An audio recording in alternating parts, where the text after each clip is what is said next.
Hey guys, welcome to episode number 215. Today is Tuesday, so I have another tank tip for you. Today, I wanted to quickly talk about recycling in the fish room and how I use different household containers for different uses within the fish room. As you guys may have experienced, going to the grocery store gets kind of boring after a while, and oftentimes I find myself looking at different containers not for what's inside of them, but actually what they could be used for or repurposed for in an aquarium. I like to think about the current challenges that I'm facing and how a Greek yogurt container could solve that problem. But in all seriousness, Tropicana bottles, milk jugs, very easy to cut down. They're square, they fit nicely on shelves together. They're very easy for storing things. 2-liter bottles, 1-liter bottles, 20-ounce bottles are always great. I've been using these to hatch brine shrimp in. These float great in a styrofoam raft. You may have seen a video on that before.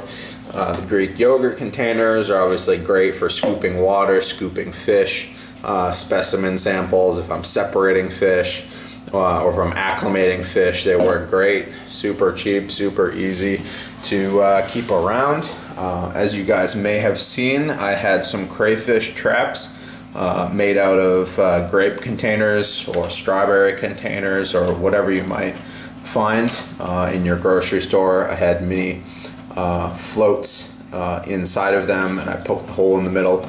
If you haven't seen that video, go check it out. I highly recommend trying that.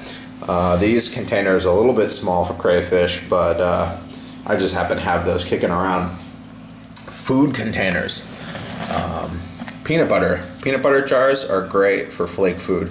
It's what I like to use best because it holds quite a bit. It's like, I don't know, maybe a half a pound or maybe a little bit less of flake food per peanut butter jar, and it's just really easy, really convenient to screw the lid on and off and feed your whole fish room without having to deal with your typical bags that bulk food comes in. And then we have our decapsulated baby brine shrimp, and that's actually in an herb or spice container. And the good thing about that, form follows function. Always think about what you're using these things for. Hold on. There we go. Couldn't get the lid off. That sprinkles very nicely. So obviously the decapsulated brine shrimp are very fine. When I'm rehydrating these, I usually take a yogurt container, fill it full of water, and then I can sprinkle my decapsulated brine shrimp in it.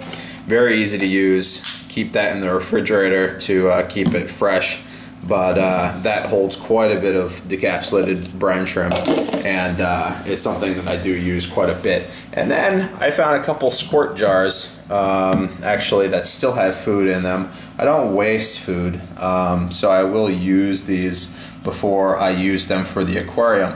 But the thinking here was to, once these are empty, to wash them out really good, and then maybe to fill these full of aquarium water and put the decapsulated brine shrimp in these to rehydrate.